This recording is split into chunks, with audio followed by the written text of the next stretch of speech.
You know, this chapter introduces Alice Angel, and I don't have Alice Angel figurines. I have some Funko Pops, but they're at my work desk, so I'm wearing her on a shirt now. Does that count? Sorry, Alice, don't come for me. Hey guys, it's Alyssa. Just a little introduction to what is going on right now in case you didn't watch the previous video, which, you know, you should. I'm doing a couple of videos analyzing the music in Bendy and the Ink Machine. Why am I doing that now that the entire game is out and over and there's another game coming out later this year? Well, I was just thinking about the music and how some of the titles and the key moments when the music is playing can help us learn more about the lore, the characters, and then can help us get to thinking about what is going to happen in Bendy and the Dark Revival. How is that music going to incorporate into that lore? Because it's not a sequel, and it's not a prequel, but there's things that are connected in a certain way. So I thought, why not dive into the world of the music? This video will be all about Chapter 3, so if you didn't, again, watch the video about Chapters 1 and Chapter 2, go do that. Just click the iCard on the screen, and then you can come back here, and you can listen to me ramble about Bendy and the Ink Machine for many more minutes. Let's just jump right into Chapter 3. The first song that we encounter literally starts playing as we awaken into Chapter 3 in the safe house with Boris, and it's called Thinking of You.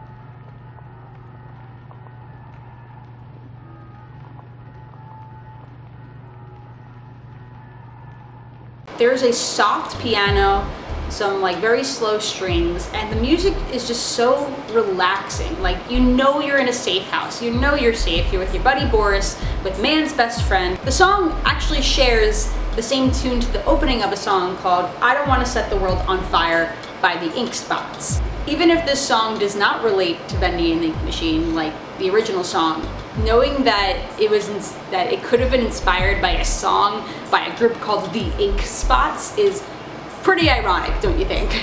The lyrics to I Don't Want to Set the World on Fire by the Ink Spots talks about starting a fire or setting off a flame for someone to love you back without spreading that fire and like watching the world burn.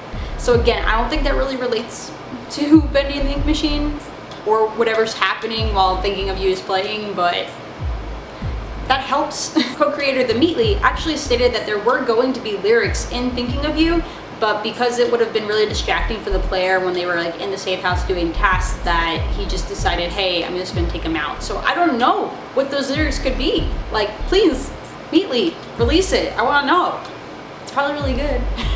But, okay, so what's really interesting about Thinking of You is that it doesn't sound like any other music throughout the rest of the game. It's a lot different, and I don't know what the title could possibly mean, but I do have some theories. So, you ready? I have 3 little theories. The first one is that it could actually be about Henry and how he's thinking of someone, maybe Linda. I know everyone keeps bringing up Linda.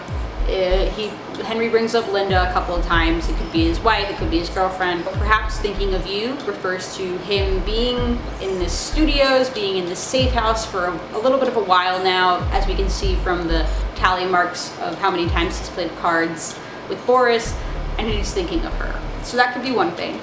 It could be about Boris.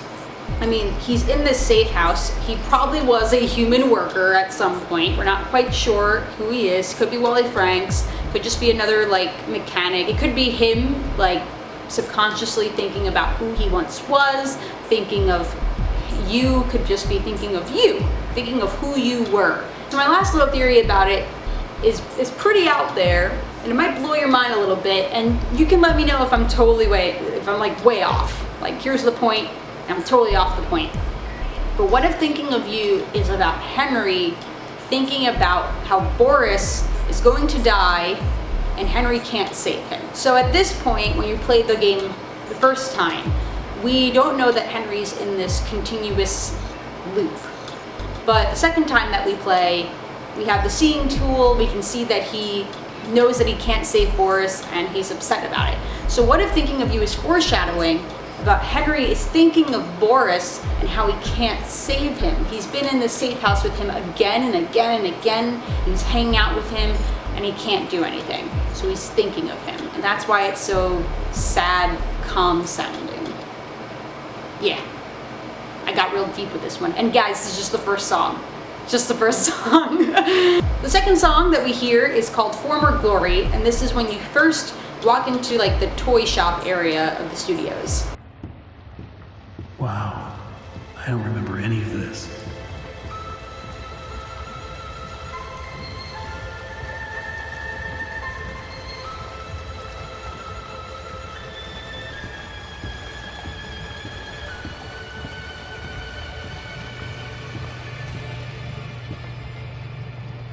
It sounds a bit melancholy, like this huge part of the studios looks so cool and amazing. And even Henry is like, wow, like I didn't know any of this existed because it was after he left. And the song Former Glory, the title, probably like fits with how this place could have been really cool and amazing, but it's such a shame that after everything that has happened that no one will be able to see it and experience it the way that perhaps Joey would have intended. I mean, very malicious things that Joey did, but he was on to something where like this could have been a big thing, like just taking a tour of how the toys were made, how the studios make the cartoons, going to Bendy Land, kind of like you taking a tour of Disneyland or Disney World, like behind the scenes. And it could have been really cool, but he took it too far. The next song that we hear is not really a song, it's humming, and it's called Lonely Angel. And this is right after Former Glory ends. We hear Alice Angel humming, and then she also does it again when she sneaks up behind Boris after we fall down the elevator shaft and she takes him.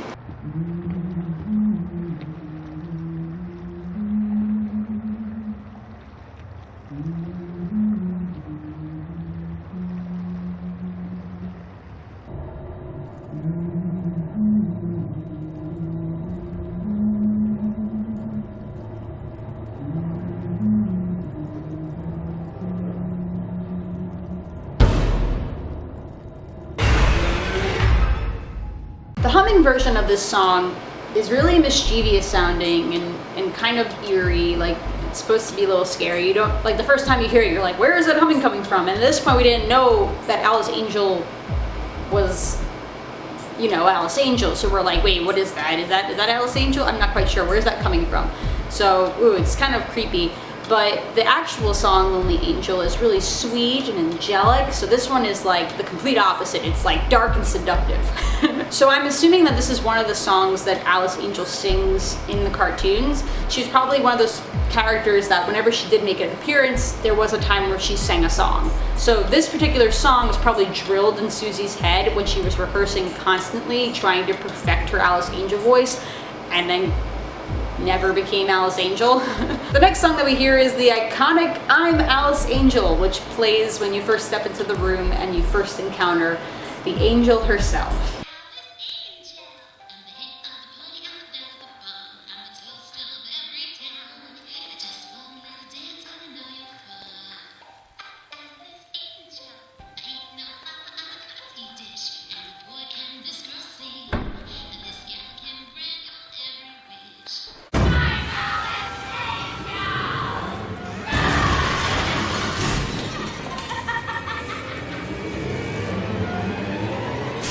So this song, A, was used in the cartoons to introduce Alice Angel, and B, was probably sung by Susie/Alice Angel when she performed in this room. So I think this room was supposed to be the room where, like, you were supposed to meet and greet the real life Alice Angel. You take a tour of the workshop, you see how all the dolls are made, and then you meet Alice Angel, and she was supposed to probably be behind that glass where you meet her. Not to scare you.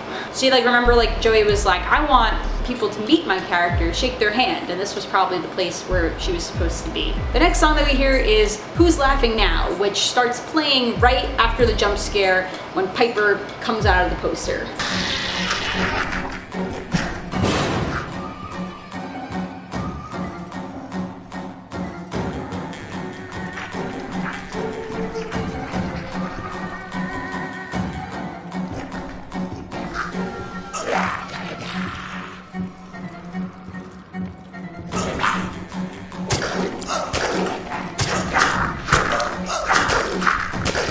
The song is so catchy and bizarre and like crazy sounding, and this is the first time we're having something like jump scare us and crawl out of a wall.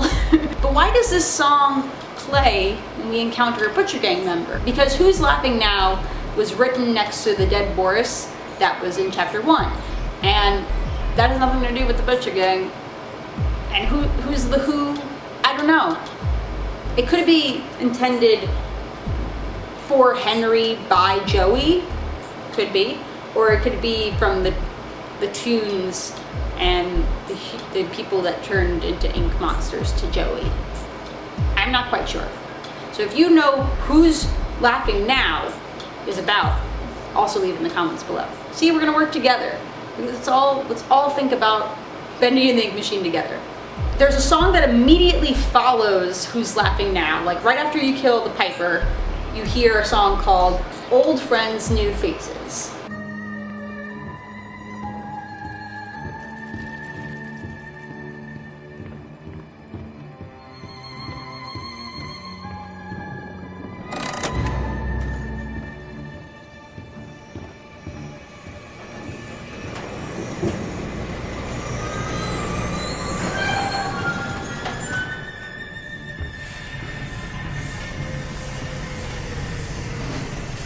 It's really ominous. It makes you feel like you start questioning what's happening around you. It's really scary. Like it's the Butcher Gang are insanely scary looking, and they're gonna get even scarier looking in Bendy and the Dark Revival. So the title Old Friends, New Faces must mean that these cartoons were once people, obviously, and Henry might know who they are, in a sense. Like old friends, new faces. The next song is called The Price of Beauty, and this is the song that plays when you walk around that room with all the dead Butcher Gang members and Boris's. Look around. It took so many of them to make me so beautiful. Anything less than perfect was left behind. I had to do it. She made me.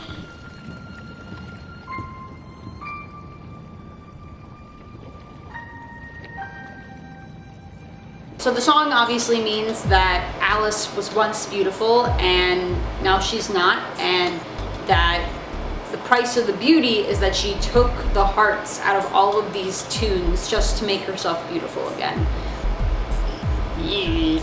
Alice, why you do this?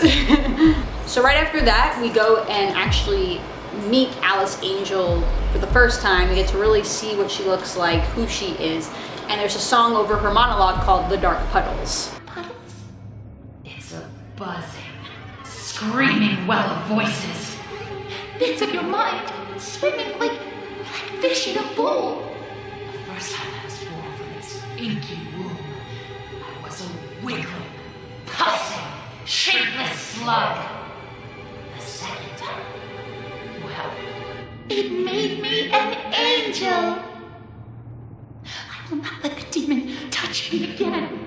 The name obviously references to the part where she talks about being in dark puddles, and that's where she first was born. So when she went from Susie Campbell to Alice Angel, she was run through the ink machine into a massive ink dark puddles and then was formed into Alice Angel. It's very whimsical at first, and then slowly rolls into creepy madness during her monologue. Yikes. Jumping all the way past the fetch quest tasks, and we get to when Alice says that we need to beat up some Butcher Gang members as they come towards her door. And this song is called The Old Gang.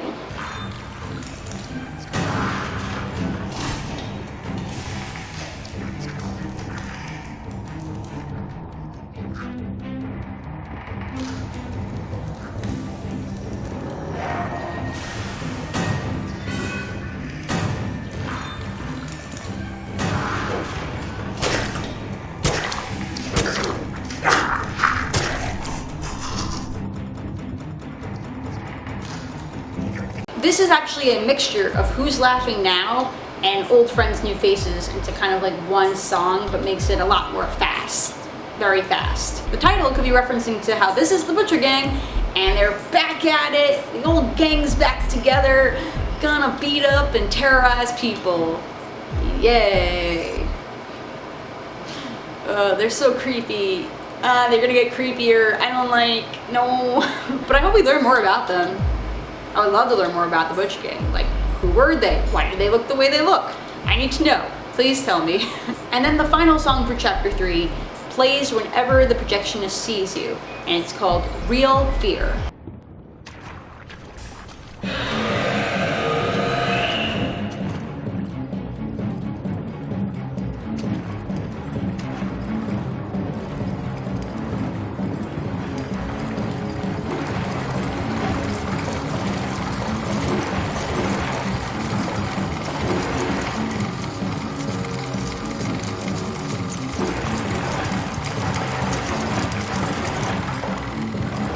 The title is obviously a pun on reel, because it's spelled like a movie reel or a film reel, versus real fear. How long did that take, Meatly? It's a very good song. I don't mean to poke at it. The sound of it is very steady as the projectionist slowly chases after you, and it kind of like matches his beat. Also with his loud dinosaur screeching noises. And that's it. Closing my laptop, because that's all the notes I have for chapter 3, because that's all the songs. So chapter 3 had a lot of songs in it. I hope that we both learned a lot more about Alice Angel, the Butcher Gang, the projectionist, and a little bit more about Bendy and the Ink Machine. And hopefully this can help us start analyzing what will happen in Bendy and the Dark Revival once we learn more about that music that will be in it. You're awesome, I'm awesome, and thank you so much for watching this video. And if you want, you can press subscribe to know when I post videos, because they come out whenever I really want to make them. If you want to follow me on social media, go into the description box below. Everything's down there. Like this video if you like Bendy and the Ink Machine, and also tell me what your favorite song is in chapter 3. Obviously, Thinking of You is probably my favorite, because I just don't know what it is. It's also very calming, like I can listen to it while I'm working. And I'll see you guys around for the next couple of videos related to Bendy and the Ink Machine. Alright, see you guys. Woo!